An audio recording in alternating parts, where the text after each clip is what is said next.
Hi, this is Monique from Boxcar Marketing with your 1-minute marketing tip. And today's tip is about RFPs, or requests for proposals.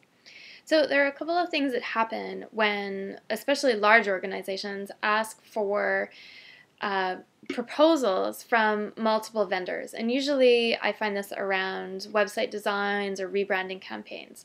And there are a couple of things that you should be clear about as the party requesting this information from a vendor. So the first thing that I recommend is you want to be very clear about what your priorities are for evaluation. What's the evaluation criteria?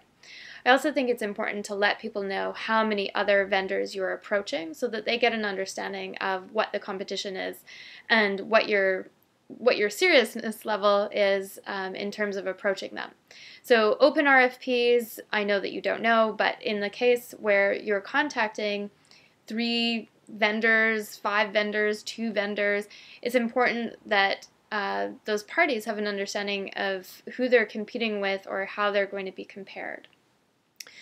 The second tip that I have is to consider the section about who basically is responsible for the cost of preparation.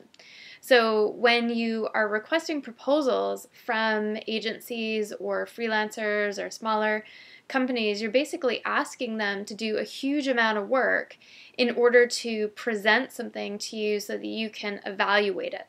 And your RFP is set up in a way that you want to compare apples to apples and oranges to oranges, but in making that system easy for you, it makes it all that much harder for those particular vendors to comply with all the various things that you need and want to see in that proposal. So what I would say is you want to think about, what are the actual costs of responding to your RFP, and in particular, think about what exactly you were asking for. So if you're asking for mock-ups and comps or brand colors or anything that is requiring that team to do unpaid work, then you need to think about whether you really need that. And if you do really need it, then I think you need to pay for it. And you set that up as a way where people can invoice you for a certain amount, which is outside of billable work that is part of the scope of that project. And what happens is you're actually going to get better work.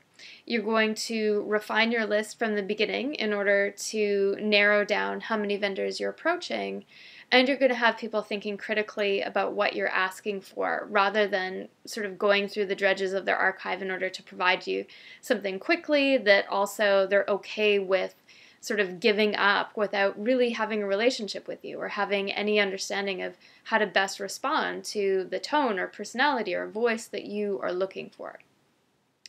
The third thing I would say is you want to be very careful about the confidentiality clause.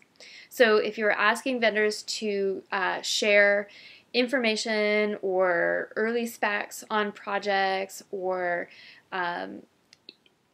work that they've done or basically anything that that those vendors would feel is a conflict of interest if their competitors saw it, you want to think about your confidentiality clause and whether you're sharing that information with other competitors. And if you can reveal only certain parts in certain circumstances as part of the criteria process, or if you can keep that all privately and confidential where it doesn't get shared, then that is something else that you should consider in terms of the wording of that contract. But most important is work that you are requesting as part of a request for proposal. If it is not paid work, then you really don't own it.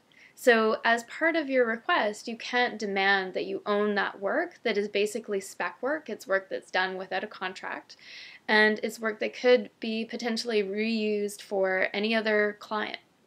So that's why my second point is about who bears the cost of the preparation. And if you really do want to have ownership of that and access to that, then you should consider paying for that work to be done as something that's outside the scope of the work that you are billing as part of the request for a proposal. I'm Monique, and I have a lot of opinions on RFPs. So